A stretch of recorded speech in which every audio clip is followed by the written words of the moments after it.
Hello, I am Gabbi Dee, and this is Beyond the Bonesaw. If you're back for the second episode, I just want to say thank you so much for lending me your ears again. I'm glad you liked the first enough to come back. And if you're new here, it's only the second episode, so you have not missed a single thing. Hopefully your guys' day has been going well, because this story just might ruin it. Today we're going to go over the case of Judy Rawlings. When she was murdered, she was 16, so this case is involving a child who was raped as well before she was murdered. So if any of those topics are a little too touchy for you, I will see you on the next episode. Take care of yourself. But besides that, let's get to it. Today we're heading to the small town of Asheboro, located in North Carolina. We're digging into a case that has been sitting in the cold for over 2 decades now. It took place in 2001. And like I said, it's the murder of 16-year-old Judy Rawlings. By the end of this, I'm sure your blood will be boiling just as hard as mine. This case honestly pisses me off. Now, before we get into the tragedy, we need to talk about Judy Carol Rawlings, the victim in this case. She was an adventurous 16-year-old girl who loved her family and friends. She was a tomboy through and through. You could usually find her on her bike or just hanging out with friends after school. Her sister Tiffany described her as the sweetest sister anybody could ask for. She said Judy was the kind of person who would do anything just to see someone smile. She saw the absolute best in everyone. Now, this is a trait that many young people share, that sense of trust in the people around them. At 16, it's difficult to look in your own neighborhood and see it as a place of potential danger. We've all been there. We've all been teenagers, wearing our rose-colored glasses. And unfortunately, in Judy's case, that trust was met with a reality that no teenager should ever have to face. Judy went missing from her home on Marsh Mountain Road, Wednesday, October 3rd, 2001. But if you look at the official records, she wasn't reported missing until 2 days later. I couldn't find the exact minute the report was filed, but we know why there was a delay. It's a story we hear over and over again, that they had to wait 48 hours in case she just ran away, which I hate. I hate that rule. I never really understood it. I mean, I get it, you don't want to waste time, but no one's going to hate you for going an extra mile looking for a kid that did run away on their own. And if they ran away, usually there's reasons. Sure, they could just be a kid rebelling, but they could also be a kid being abused in their home. They could be a kid going through something and need help. So either way, I think a kid should be looked at right away. That's just my opinion, of course. And at the end of the day, it's 48 hours of evidence, 48 hours of witness memories, of a head start that police can't get back. Now we're going to talk about Judy's mother, Tammy Schmidt. The last time she saw her daughter was around 7:30 that morning on October 3rd. She was heading out the door for a doctor's appointment she had that day. She said goodbye to her family and prepared for her long, grueling drive. Tammy came home later that day and noticed Judy wasn't home.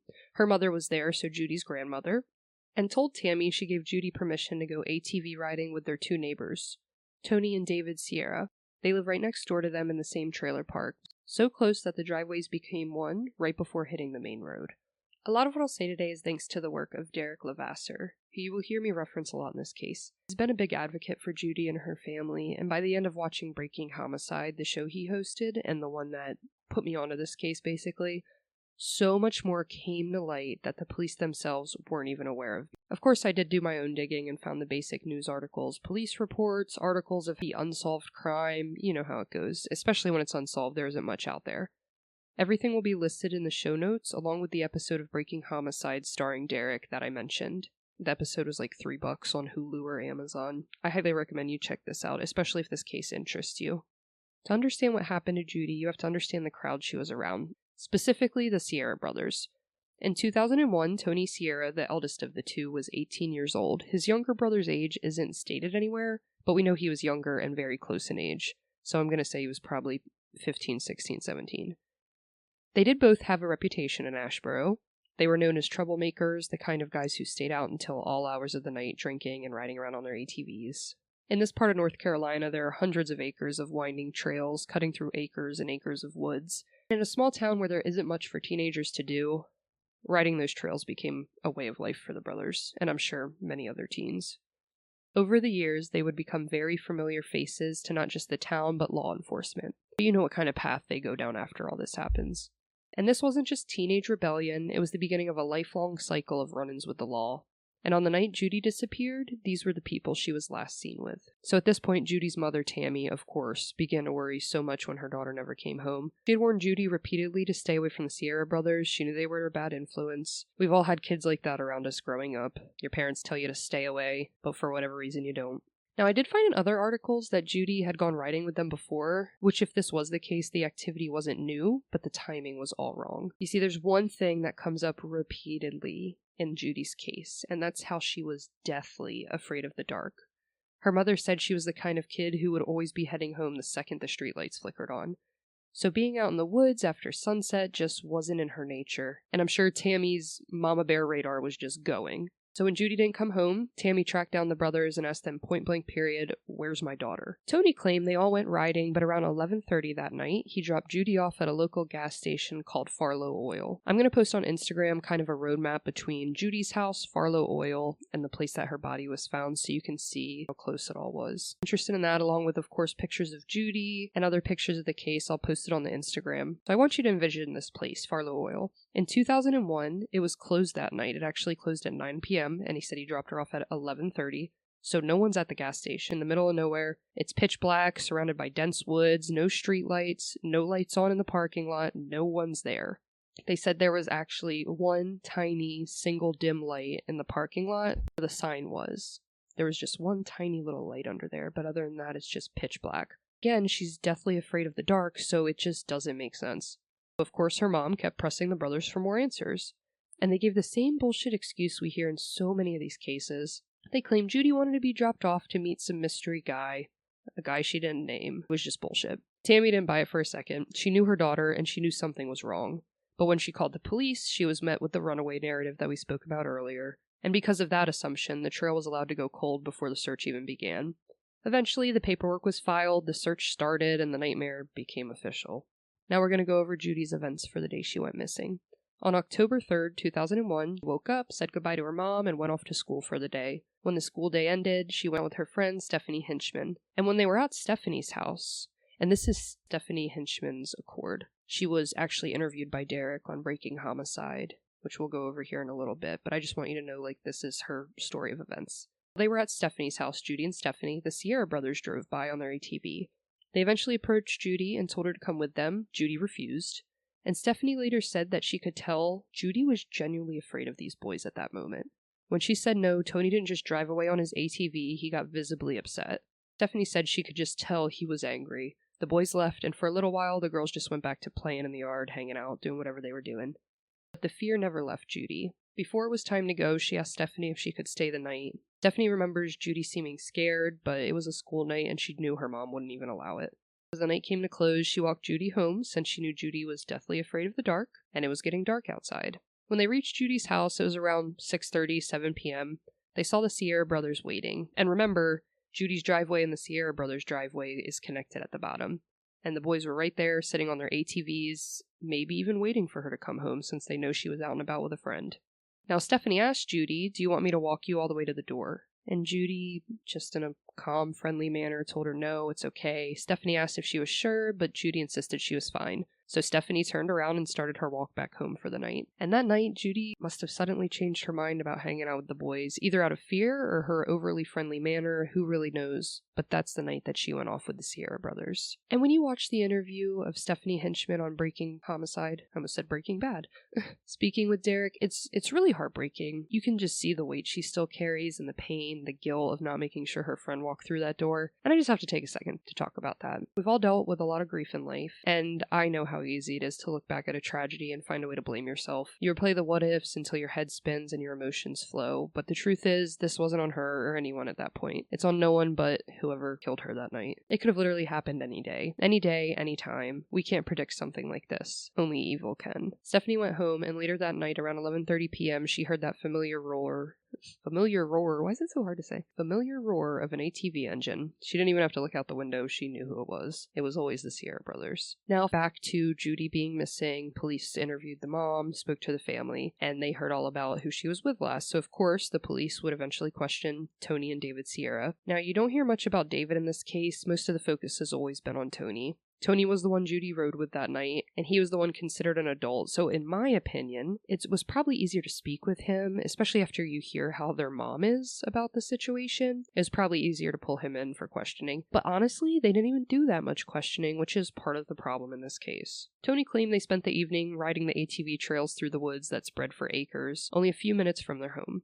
It was a massive area, a sprawling network of paths for hunting, walking, riding. Most locals knew this area like the back of their hand. But his story takes a bizarre turn at 11:30 p.m. when he claims he dropped Judy off at Farlow's Oil to meet some mystery guy. Now, according to Google Maps, Farlow's is roughly 5 miles away from Judy's home. A simple 3-minute ride. It's a small family-owned gas station in the middle of nowhere. We went over it earlier, so I'm not going to harp too much on that. It did close at 9 p.m., so no one was there, no lights were out there. So he claims he dropped her off at the gas station at almost midnight, all alone, to meet some mystery guy. Now, Derek asked Judy's best friend, Stephanie, when they had their interview, if Judy had ever mentioned a secret guy, a late-night meetup, anything like that, and her answer was certain. She was positive. She said, and I quote, "If she was going to meet someone there, she would have told me. There is nobody, there is no way, and I have no doubt about that." And honestly, let's think about it. We've all been teenagers, and for us 16-year-old girls, we're always gossiping about crushes, who we think's cute, this and that. I know I definitely would have told my friends if I was going to sneak out and meet up with some boy in the middle of the night. If anyone is thinking about it, don't do it. Now, Tony had an alibi for that night, and it was very simple. He dropped her off, went straight home, where his parents were conveniently on the couch, and he just went to bed. Nice and simple, right?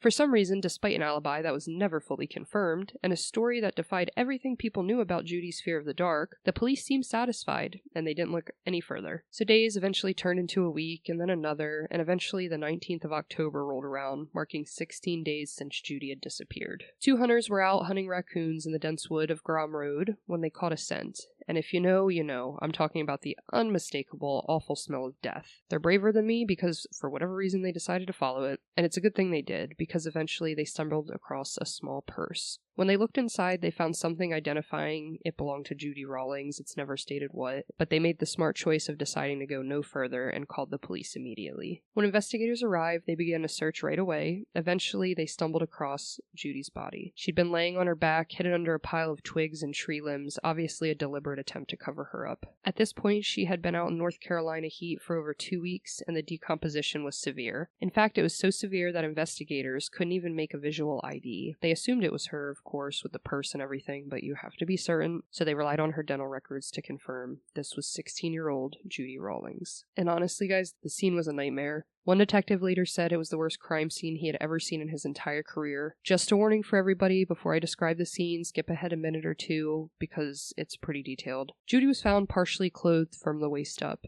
Her pants and underwear were unbuttoned, lying beside her in a pile that was a sure sign they were removed and placed there. Imagine just wearing pants, standing, and you just pulling both sides down to your ankles and stepping out of your pants. That's how her pants were there. Now, this is not me saying Judy took her pants off. Obviously, someone could have grabbed the 2 sides and pulled the pants off of her, which I'm so sorry because it sounds so awful, but I just want to make sure I cover all my bases, of course.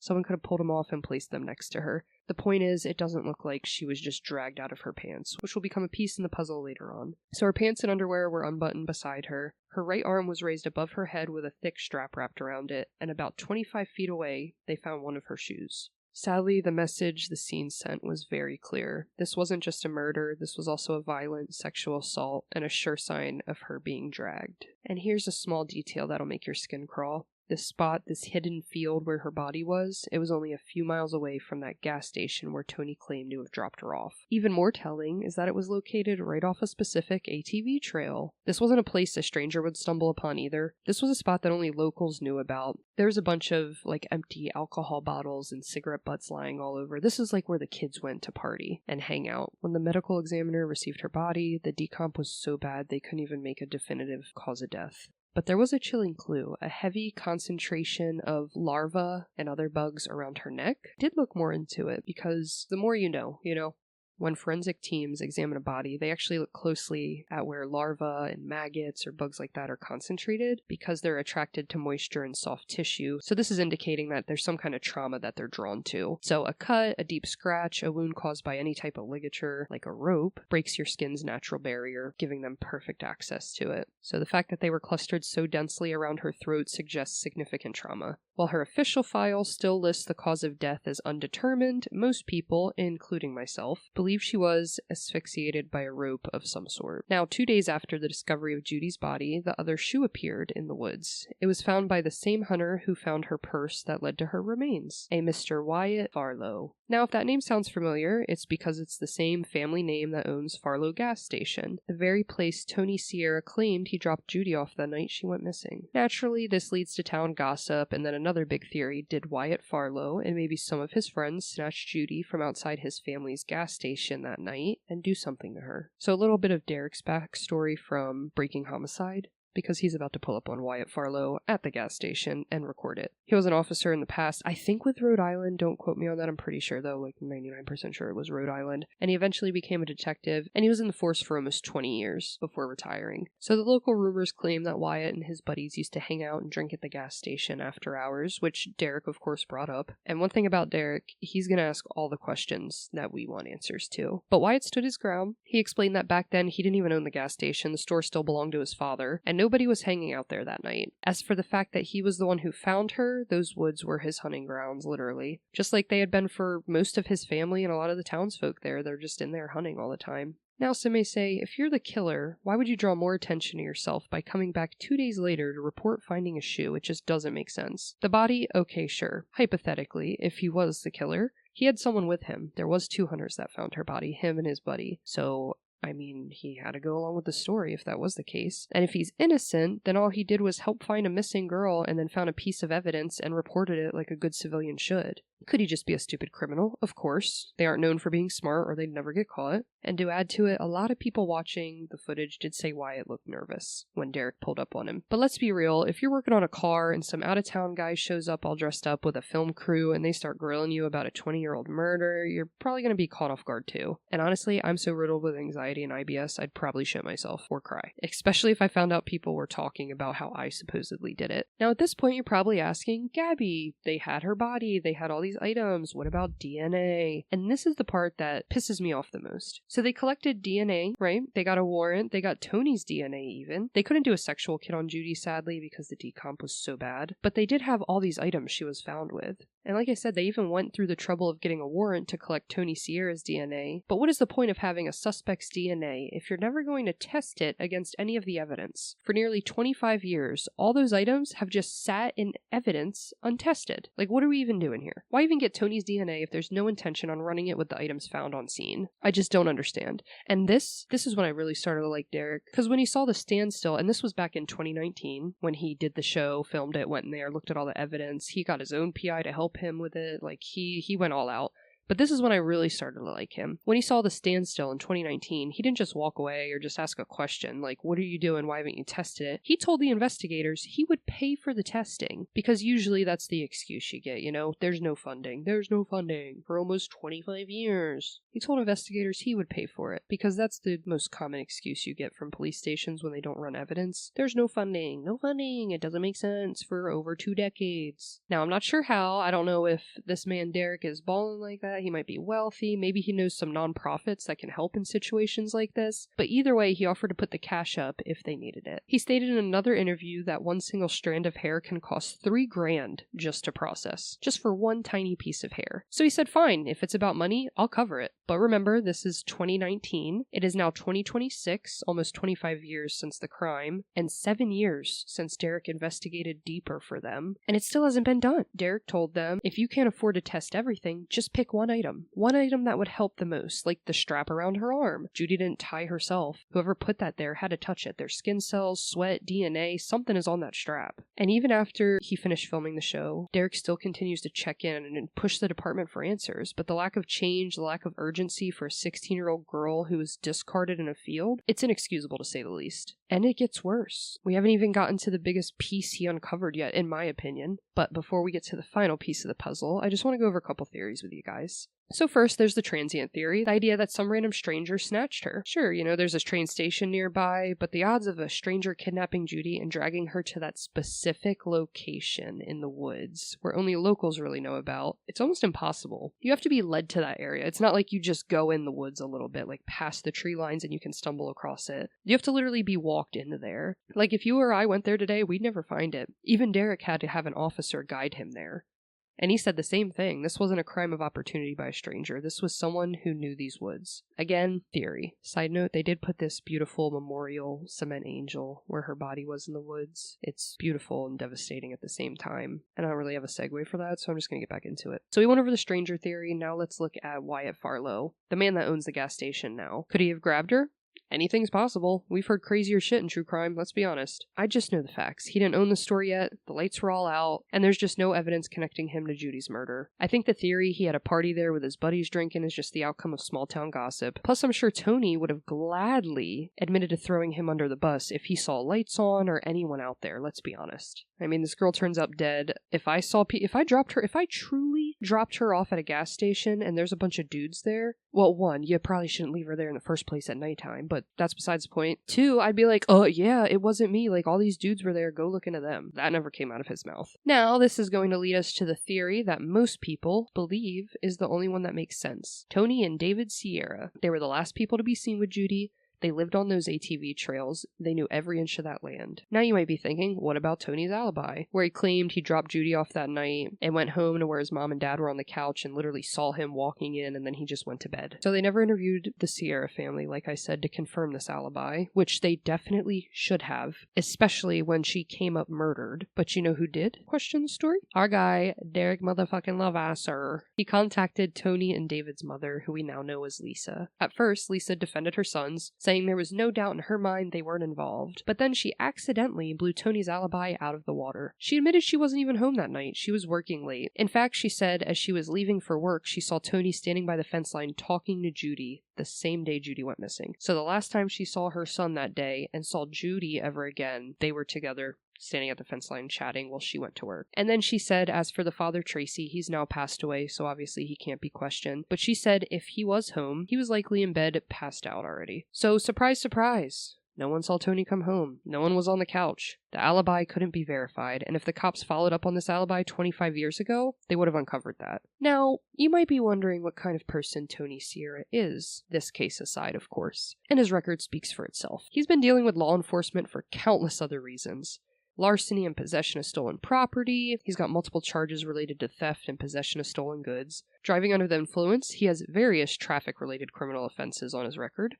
Controlled substances, which common for that area. It's actually a big area known for meth. And this one is the biggest one that stands out to me and anyone. Most notably, he was convicted for the first-degree rape of a child, not even a full year after Judy's death in 2002. He served significant prison time for this offense and is a registered sex offender in North Carolina now. And last I heard, he allegedly still resides in that trailer park with his mom, right next door to where Judy lived. If we're judging character, I think the jury's already out on Tony. But hold on, because there's more. One day, Derek got a phone call and he ended up going out to the area where Judy's body was found all those years ago. He went to meet a man named Danny Cecil. Danny was a rancher and a horse trainer who lived right near the area where Judy's body was found. In fact, her remains and her shoes were discarded on or right on the line of his property. And in 25 years, the police had never even knocked on his door. He's the only person living in that area, and he was never interviewed. Now, if he was, Danny could have told the investigators a story that would have helped the investigation at least look in the right direction to start building a solid case. He said that day, 2 days after Judy's body was found, he was out riding his horses on some trails, and he heard the roar of an ATV approaching and saw two boys on a bike. Sound familiar? He described them as skinny, white, in their late teens, early 20s, and one of them had scraggly facial hair. Sounds like a pretty good description of Tony and David Sierra, I might say. Now, the boys didn't see him at first because they were hyper-focused on the ground. They were obviously searching for something. So when Danny eventually spoke to them asking what they were doing, they told him exactly what they were looking for, and I quote, their girlfriend's purse. Here's a detail that changed everything. The police had never made it public information that Judy's purse was found on the scene. To the rest of the world, that purse did not exist. So how did these two boys know there was a purse to look for in the woods? And why were they even looking for it? Was there money inside? Were they looking for a trophy? Were they worried about it? I just don't understand why they'd be looking for it in the first place. There had to be something on that purse, in that purse, that would have linked them to it. You guys come to your own conclusion on that one. I'm just here to share the information I found. Now, we do know that if the police had simply interviewed Danny back in 2001, they would have had two suspects returning to the scene of the crime, looking for evidence no one even knew about. My opinion is is, the investigation seemed very sloppy. It's clear some officers really did want to help. I'm sure there's a 16-year-old girl who's raped and murdered in their small town. I'm sure they really did put their effort into it. And there were hundreds of notes and dozens of leads, but there was zero communication. And when you hear this last bit, you'll see it's on a level of incompetence that is hard to even wrap your fucking head around. So nowadays, Tony's busy getting arrested for DUIs, possessions of stolen property, and the one charge I mentioned earlier that stands out for all the wrong reasons. First-degree rape of a child. An act that occurred the very same year Judy was killed, as I mentioned earlier. Sorry, within a year after Judy was murdered. When he was in a holding cell, I'm not sure if it was for any other offense, but this is in 2003, so this could have been when he was in a holding cell for that first-degree rape charge. Tony crossed paths with a man named Michael Turner, who we're just going to call Mike. Now, Mike didn't know Tony didn't know Mike, and honestly, Tony probably didn't even catch Mike's name, but Tony started crying as he allegedly admitted something Mike probably didn't expect to hear that day. He broke down and told this stranger a story that could have ended this entire investigation 2 decades ago, but instead ended up in the bottom of an evidence box. Mike did exactly what a person should do. He went to the officers immediately. He wasn't looking for a deal. He was actually on his way out of jail when he ran into Tony. They ran into each other in a holding cell. He had nothing to gain, and as most of us true crime junkies know, in a world of prison, they live by a certain code. There are lines you just don't cross. You can do a lot of dirt in this world, steal, murder, beat the shit out of someone, but you never, under any circumstances, touch children in any way. So Mike's interview was recorded, but the tape never saw the light of day, and whoever interviewed Mike back then screwed up big time. They buried the lead, and by doing so, maybe even the truth. Now, I'm a podcast baby. I don't know exactly what I can and cannot get sued for yet, and I don't want to find out by actually doing it, so bear with me. I'm going to go ahead and read off this transcript. It's nothing long, and honestly, if you want to hear the actual recording, go watch the show Breaking Homicide. Again, I'll put the info in the show notes. But for now, listen to what Tony Sierra confessed to a total stranger in the middle of a cell. So right now we have Mike and an officer in a room discussing what Mike claimed happened when he met Tony Sierra. Mike: while we were in a holding cell, I don't know what he was in there for, and he was like crying or whatever, you know. He said she rode with him back on a 4-wheeler or a motorcycle in woods. Officer: did he say where at in the woods? Mike: no sir, I can tell you there was a little store somewhere near where it happened, because he said something about he picked her up at a little store. Then apparently he went down there and there were some other guys already down there and talked her into having sex or whatever, but she willingly had sex with them. Officer: with him? Mike: yeah, and I guess whoever else was with him. He made it sound like there was at least a couple of people there, and then after she had consensual sex, she decided that whatever she had done with him or whatever, she just started acting crazy about it, like she didn't want to, like they raped her or something. And then he got scared about it. Then I asked him, did y'all kill her? He never said they killed her, but he did say they tied a rope around her neck and pulled her on the back of a motorcycle or 4-wheeler, whatever he was driving. He pulled her. I don't know how they tied her up, but he said something about her neck and that they covered her up. And Officer: did he say how they covered her up? Michael: no, he just said they hit her. Now that about covers what he told me. Officer: have you ever seen Tony before? Mike: no, I'm from like Clarksdale, High Point area. Officer: had you ever heard anything about this case whatsoever? Mike: no, I never heard anything about it at all. Officer: all right, that will conclude this interview. End of 2003 recording.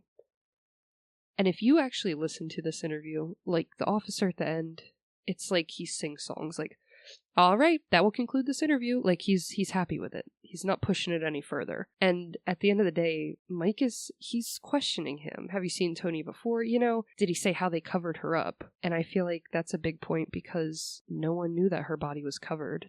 There's specific things in this case that they held back from the public. And they do it in a lot of cases because there's some sickos out there who will say they did the crime and not have any correlation with it. Now, the current lead investigator had never even heard this tape until Derek played it for him in 2019. It had been sitting in an evidence bag gathering dust for 18 years. Now, when Derek played it for him and the detective finally heard it, you could see the visible anger on his face. He knew exactly what I'm telling you now. Michael Turner knew things he shouldn't have known, and the detective admitted it right away. He said Mike was making statements about the scene that were impossible to know unless you were there when the crime was committed, or the body was found. He shouldn't have known about the specific trauma to her neck. It was never released. They never determined a cause of death. So the fact that he knew about the shoulders and the breakdown, he shouldn't have known. That was a big thing they left out as well. And then he shouldn't have known that her body was covered with limbs and brush. That was also left out. As the detective put it, and I quote, "It is too much of a coincidence." Now, even with all this said, it's all circumstantial evidence. But circumstantial evidence can be turned over to a grand jury. And I'll be honest, this story did make me dig more into sentencing with no physical evidence, because TVs and movies, they make it a very common misconception that you need some sort of smoking gun or DNA to get a conviction.